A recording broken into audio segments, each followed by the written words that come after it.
ভরা মৌসুমেও নাগালের বাইরে ইলিশ। ভারতে রপ্তানির সিদ্ধান্তের পর দাম বেড়েছে ৩০০ টাকা পর্যন্ত, যাতে বিস্মিত খোদ বিক্রেতারাই।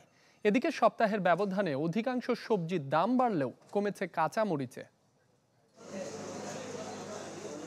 মাছের রাজার স্বাদ যেন ধীরে ধীরে ভুলতে বসছে বাঙালি।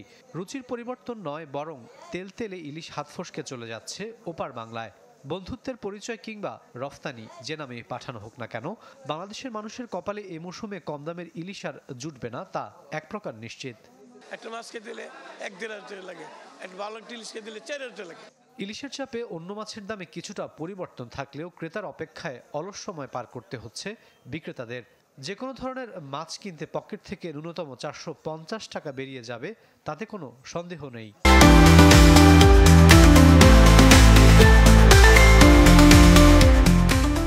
কাস্টমারই তো নাই, সকাল বলতে এই মতো ৩৫০০ টাকা বেশি।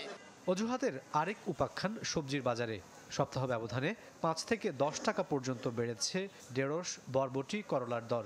তবে ঝাঁঝ কিছুটা কমেছে কাঁচামরিচের। বেগুন ১২০ টাকা কেজি, তারপরে টমেটো ১৬০, গাজর ১৬০। আপনার মরিচ ছিল ২০০ টাকা, এখন মরিচের দামটা কমছে। গত ২ দিন ধরে আমদানি আছে ১৬০ টাকা কেজি।